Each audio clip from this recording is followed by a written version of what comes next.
ہم اپنے چینل کے معزز ناظرین کو ایک بار پھر سے خوش آمدید کہتے ہیں۔ آگے ہم آج آپ کو لے کر جا رہے ہیں پاکستان کے ایک مشہور شہر مکران کوسٹل ہائی وے پر۔ ایڈونچر، ٹورزم، ہائیکنگ اور لمبے سفر کے لیے پاکستان ایک جنت رہا ہے۔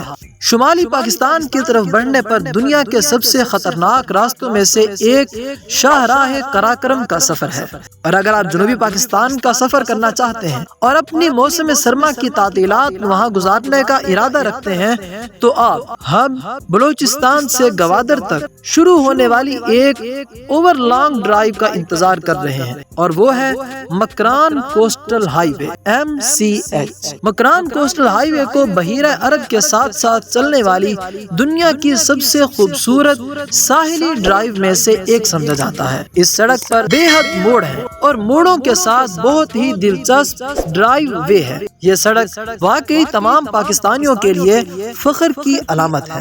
مکران کوسٹل ہائی وے 650 کلومیٹر لمبی ہے، جو کہ N25 اور ایران کے بارڈر تک لے جاتی ہے۔ یہ بنیادی طور پر صوبہ بلوچستان سے کراچی اور گوادر کے درمیان گزرتی ہے، جو بندرگاہوں اور مارا اور پسنی کے قریب سے جاتی ہے۔ اس شاہراہ سے گزرتے ہوئے آپ شاید محسوس کریں گے کہ دنیا کے یہ چند ایسے مقامات میں سے ایک ہے۔ آپ کے دائیں ہاتھ پر ساحل سمندر ہے، اور اس سے پہلے ریگستان میں ریت کے ٹیلے، اور اس کے بالکل ساتھ بلوچستان کی سنگلاخ چٹانیں ہیں۔ یقین مانیے کہ یہ دیکھنے میں کہیں زیادہ رومانوی اور افسانوی محسوس ہوتا ہے، یوں کہ گویا آپ سے پہلے یہاں سے کسی کا گزر ہی نہ ہوا ہو۔ کراچی سے رخصت ہوتے ہوئے MCH کا 0 پوائنٹ ہب بلوچستان میں ہے، جہاں آپ مکران ساحلی شاہراہ پر جاتے ہیں۔ ایک بار جب آپ MCH پر اپنا سفر شروع کریں تو زمین کے خد و خال میں کافی حد تک تبدیلی آ جاتی ہے۔ زمین کے خد و خال نہایت دلکش،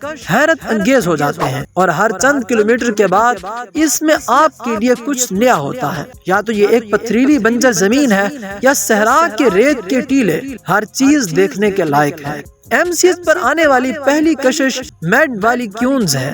1 گھنٹہ اضافی سفر کرتے ہوئے آپ ہر ایک کے لیے ایک ابھرتی ہوئی نئی سیاحتی منزل پرسکون کند ملیر ساحل پر پہنچ جاتے ہیں۔ سبزی مائل نیلے رنگ کے سمندر کے ساتھ کند ملیر کی صاف ریت آپ کو فطرت کے قریب کر دیتی ہے، جس سے آپ لطف اندوز ہوتے ہیں۔ مکران کوسٹل ہائی وے کے راستے پر سے گزرتے ہوئے ہر منظر نہایت ہی دل فریب اور دلکش ہے، اور یہ نظارے یقیناً دیکھنے والا دم بخود رہ جاتا ہے۔